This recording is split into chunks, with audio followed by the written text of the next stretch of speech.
Message directed for the clients of Dr. Google. Did you think you had a terminal illness because you have sneezed? Doctor Online.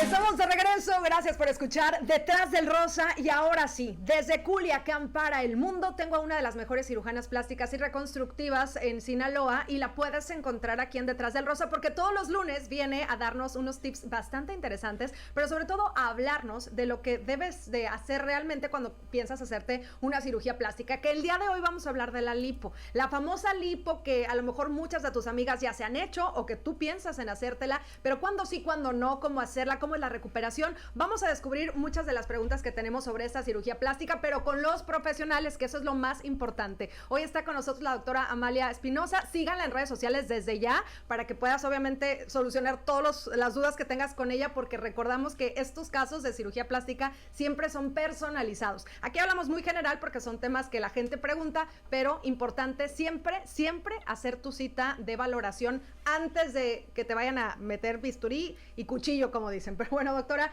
bienvenida, muy buenos días, ¿cómo está? Muy bien, gracias Jimena por invitarme aquí a compartir tu espacio, ¿no? Al contrario, doctora, queremos hablar de la lipo, porque la vez pasada estuvimos hablando pues de la reconstrucción, ya hemos hablado de la reconstrucción de mama, que es una de sus especialidades, pero también del mommy makeover, y dentro de este también se puede aplicar la cuestión de la lipo. Y la lipo en general, yo como público X, así sin ser conocedora, doctora, sé y la escucho mucho, o sea, mucha gente que conozco es de que, sí, que me voy a hacer la lipo, o que, es que nada más tengo una pellita, que un rollito que no me gusta y la lipo, otros que tal vez la necesitan más, pero ¿quién sería el candidato ideal para realizarse una liposucción? Qué pregunta tan dificilita, pero es muy buena pregunta. Sí. La realidad es que desafortunadamente le vamos perdiendo el respeto a las cosas conforme estas se van volviendo tan frecuentes, tan habituales, comunes, ¿no? Ya cada vez es más fácil encontrar chicas que te dicen, me voy a hacer la lipo, ya estoy programada, me opero el sábado, y como que se la hacen mucho, y se la hacen todas.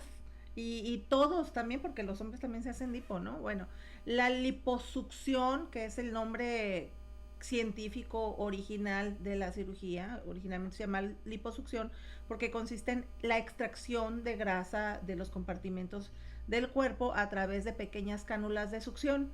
Conforme fue pasando el tiempo y fueron cambiando los procedimientos, se fue acuñando el término lipoescultura, que la única diferencia sería que no únicamente se saca la grasita, sino que también esta grasita puede ser recolocada en otras partes del cuerpo para dar contorno, para dar silueta, para mejorar algunas zonas donde les falta volumen, etcétera, ¿no? Entonces, se ha aprendido a hacer muchas cosas con la liposucción y la lipoescultura a lo largo del tiempo, ¿no?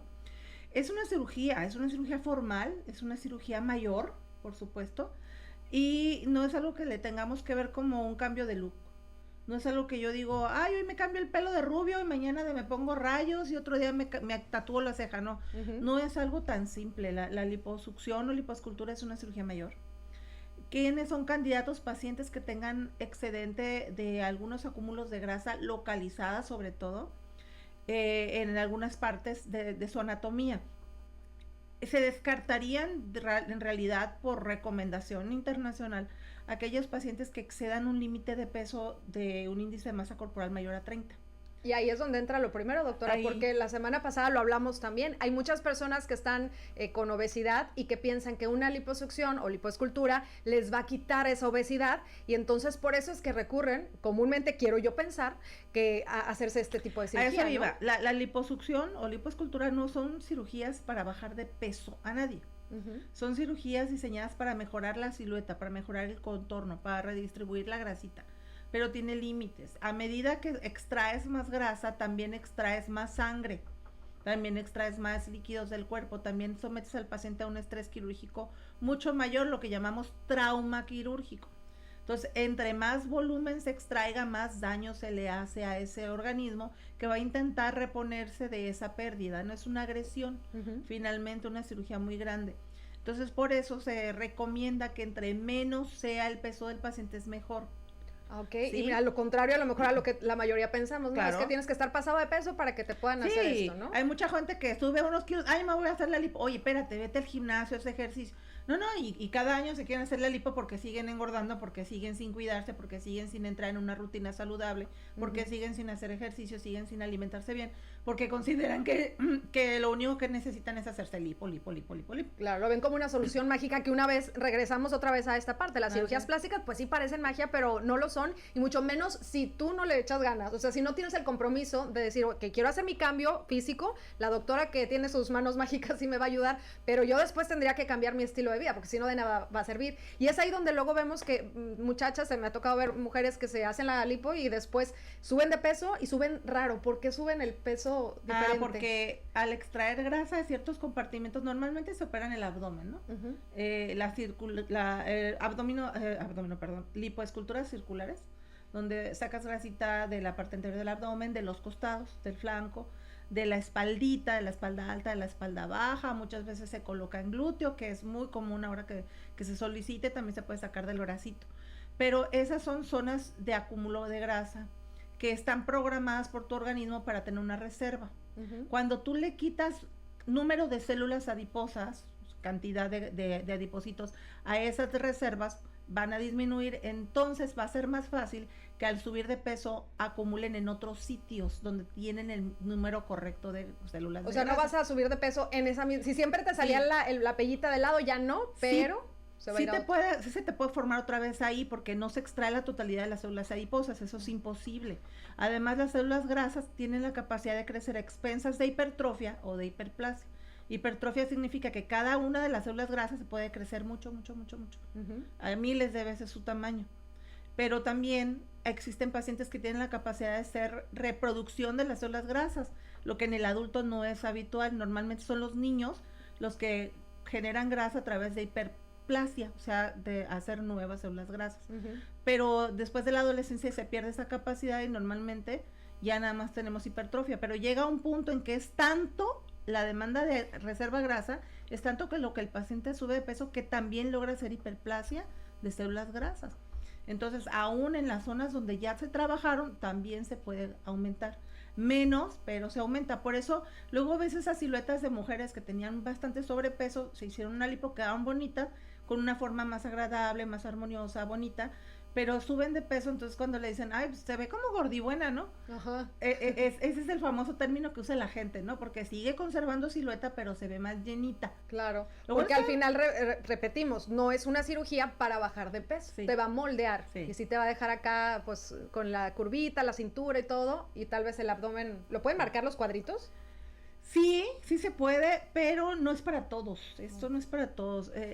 Hay marcajes sutiles, suaves, gentiles se puede decir, y muy marcados, ¿no? Cuando se hacen dibujitos prácticamente de sombras y relieves para dar ese aspecto de un abdomen muy trabajado, de mucho ejercicio. Sin embargo, hubo un boom donde se empezó a hacer muchísimo, y de pronto los médicos que lo hacían empezaron a decir, no tanto, lo voy a hacer muy sutil, lo voy a hacer muy tenue, porque cuando el paciente subía de peso, que pasa todo La el panzona, tiempo, pero con cuadritos.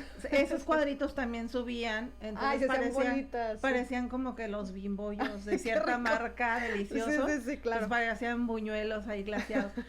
Y pues no, ya no se ve tan agradable, entonces decidieron hacerlo un poco más sutil. Y hay otras técnicas que se siguen haciendo, pero son para gente fitness, Claro. para gente que de veras dedica su vida a tener una rutina saludable de ejercicio, de alimentación. Como Belinda. Sí, que siempre están haciendo ejercicio, sí. Y aún las personas delgadas tienen fluctuaciones de peso leves, aumentan un poquito, bajan un poquito, y eso va cambiando y se va viendo diferente si suben o bajan de peso. Entonces sí se recomienda ahora que no sean tan agresivas, tan abruptas las marcas, ¿no? Sí, claro. Y pues si en una persona gordita, con mucho sobrepeso, le vas a hacer una liposucción, pues generosa y demás, no se recomienda que le intentes hacer marcación porque pues tiene demasiado volumen y no se le va a ver bien, no va a coincidir ni siquiera realmente con la forma de su musculatura y no se va a ver padre. Claro, y eso, repito yo, como paciente, es lo que debes de también tomar en cuenta con un cirujano plástico, porque a lo mejor llegas y le dices, quiero cuadros, y pues habrá quien te los haga, pero no te vas a ver bien, entonces no se trata de eso. Doctora, ¿los resultados son inmediatos o cuánto tiempo después ya empiezo a ver el cambio? No, hay evolución de la cirugía, ¿no? Al principio se ve muy inflamado el tejido. Cuando nosotros salimos del quirófano en la mesa quirúrgica, ya vemos un cambio. En el momento en que lo estamos trabajando, lo estamos haciendo, incluso podemos tomar fotos, videos, a veces del antes y después hasta subirlas, porque en ese momento todavía no se ha instalado una inflamación, ¿no? Estamos manejando el tejido y se ve de una manera, pero todo esto va a cambiar cuando la paciente se vaya evolucionando en el tiempo, ¿no? Entonces los primeros días, primeras semanas se inflaman mucho, retienen líquido, edema, y de pronto llega la paciente y dice, es que no me hizo nada, yo me veo igual, estoy igual de gorda. No estás gorda, estás inflamada. Entonces esto va evolucionando, por eso les ponemos fajas para contener el edema y que este sea controlado y no se nos salga de las manos. También hay terapias posquirúrgicas que se les recomiendan después de determinados días de evolución. Algunos colegas deciden hacer terapias muy tempranas para drenaje linfático y demás. Otros decidimos hacerlas un poquito más tardías, 5, 6, 7 días después de la cirugía. Yo agradecería más eso, doctora, porque yo he visto videos de gente que se las hace casi al otro día de la cirugía y digo yo, qué dolor, o sea, realmente, bueno, ya después que ves los resultados, pues sí va, pero vale la pena, me pregunto yo, ese dolorazo de cuando estás todo ahí, recién operada y que te estén dando el masaje a todo lo que da. Sí, en realidad no hay consenso sobre en qué momento se deben de empezar las terapias posquirúrgicas y si son realmente necesarias o obligatorias. Mucha gente cree que son obligatorias y no lo son. Okay. Hay gente que decide, yo no voy a hacer terapia. Bueno, está bien. De todas maneras, su organismo está programado para autorrepararse, desinflamarse lentamente. La única diferencia es que va a ser más lento. De hecho, en el pasado, cuando las primeras liposucciones que hacían nuestros maestros, no existía la aparatología, no existían los drenajes, no existía nada de esto, radiofrecuencias, ultrasonidos terapéuticos, nada. Era nada más la lipoextracción. Y con las fajas y los días, los pacientes iban desinflamando, ya después les decíamos masajéate aquí, masajéate allá, ¿no? Y iban mejorando y quedaban muy lindas de todas maneras. Por supuesto que ahora, gracias a que hay aparatología y hay otras herramientas que podemos usar para complementar nuestros resultados, pues tenemos resultados más bonitos en un tiempo más corto. Por supuesto que hay un proceso, ¿no? Las primeras semanas son inflamación, después se va reabsorbiendo, más o menos como a los 2 meses, ya se empieza a ver el resultado muy parecido a cómo va a quedar y más o menos a los 6 meses es cuando ya la paciente o el paciente va a tener el resultado que estaba de lo que se hizo en la cirugía, ¿no? Doctora, y hemos sabido de casos de gente que de repente acude con personas que a lo mejor no son certificadas, y esto es una cosa bien importante porque lo dijo al principio de la entrevista, es una cirugía alta, le llaman, o sea, es una cirugía de alto nivel de trauma. Ajá, o sea, no es de que, voy aquí al cuartito del doctor, al gimnasio, allá con la cosmetóloga, porque este tipo de cirugías únicamente deben de ser realizadas por un cirujano plástico certificado, ¿correcto, doctora? Para evitar riesgos, porque si es una cirugía que te deja un resultado muy bonito, pero ya dijimos, no es para cualquiera y además hay que tomar ciertas pues recomendaciones antes, durante y después para que el resultado sea adecuado y no sea pues tan riesgoso, que ya de por sí una cirugía pues tiene sus riesgos, ¿no? Sí, desafortunadamente la cirugía plástica es tan bonita. Y la liposucción, la lipoescultura, la cirugía de implantes, tienen resultados tan bonitos y tan padres. Y hechos por un médico bien capacitado, bien entrenado, se ven tan bellos y se ven tan fáciles de hacer que hay gente que cree que eso es muy fácil. Entonces de pronto vemos mucho intrusionismo en nuestra especialidad. Ya tiene muchos años que están apareciendo maestrías, cursitos en línea para todo mundo, ¿no? En la mitad en línea, la mitad presencial de 6 meses. Para que un cirujano plástico pueda operar, Jimena, necesitamos 13 años mínimo de formación. Necesitas toda la carrera de medicina aquí en el estado de Sinaloa de 7 años, en otras universidades de 6, y una especialización en cirugía general, primero de al menos 3 años y luego de 4 años de cirugía plástica. Entonces eso te da 13, hay jóvenes que incluso están haciendo 14 años de especialización, porque a veces no entran a la primera, sino a la segunda o al tercer intento para entrar a la subespecialidad.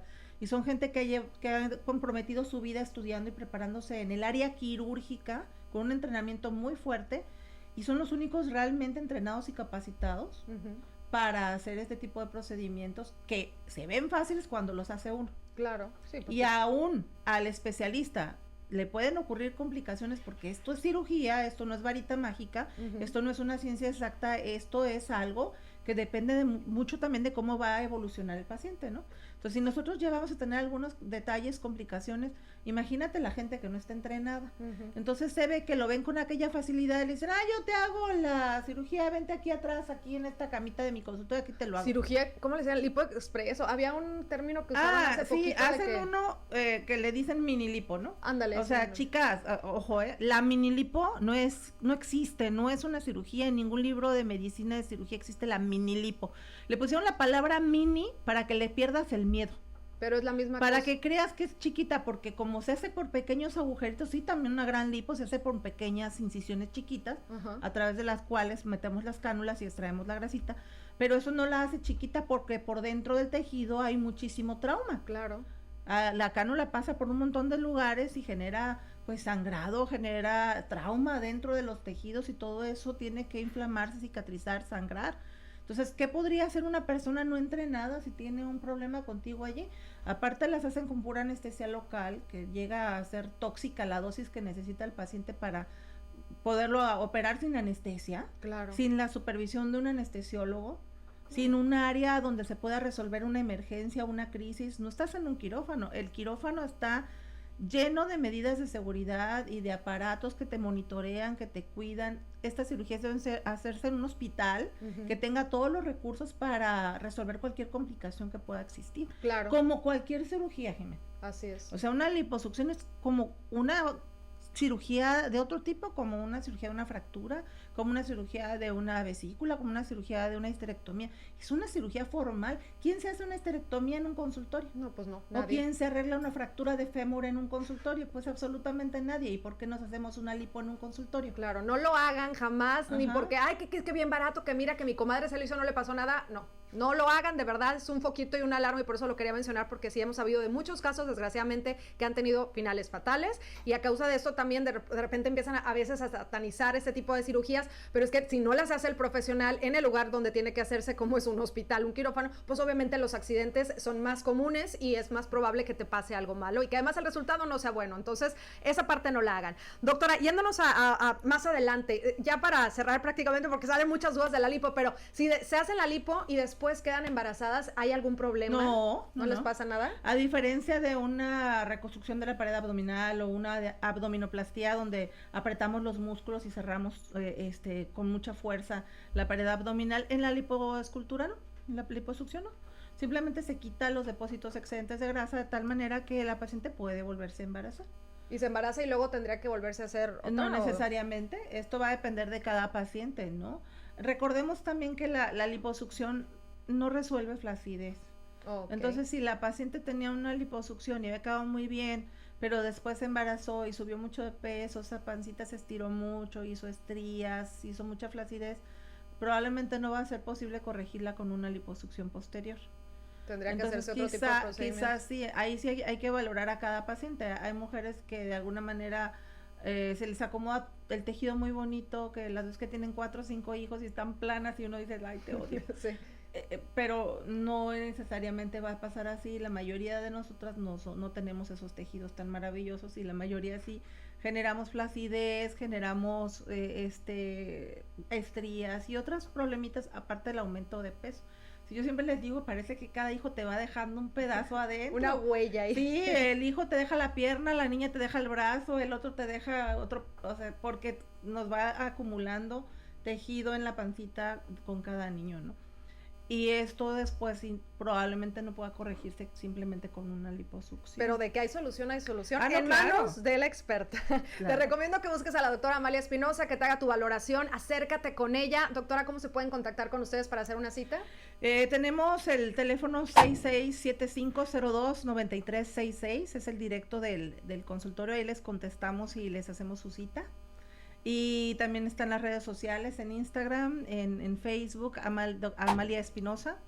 Y también acudir directamente al consultorio en Mariano Escobedo 830 Oriente, segundo piso, consultorio número 2. Ahí estamos para atenderlos, para despejar sus dudas. Así es, y si se perdieron esta entrevista completita, vas dándole play ahorita a Energy, no te preocupes que más tarde a través del canal de YouTube Energy 88.1 vamos a subir la entrevista completa. Hoy estuvimos platicando de la lipo, quedaron todavía muchas dudas, vamos a tener que hacer una parte 2, doctora, siempre nos pasa con usted, pero bueno, eso es lo bueno, informarnos, porque al final cuando estás de la mano de un experto los resultados pueden ser increíbles y lo más seguros posibles, obviamente, en todas las cirugías plásticas y reconstructivas, pero busca al especialista, busca a quien tenga esta ética también como doctor, que por eso yo recomiendo a la doctora Amalia Espinosa. Así que síganla en redes sociales, vamos a etiquetarla también más adelante en Instagram, Facebook y en todas las plataformas, y hagan su cita de valoración antes de decir, me voy con tal doctor, espérate, relájate, unas cachetadas para que te aplaques, primero conoce y haces tu valoración y luego ya entonces ves qué es lo que es mejor para ti, pero con la profesional. Ahí está. Doctora, muchísimas gracias. Gracias, Jimena. La esperamos la próxima semana. Esto es Doc Online, nos vamos a música y ya regresamos.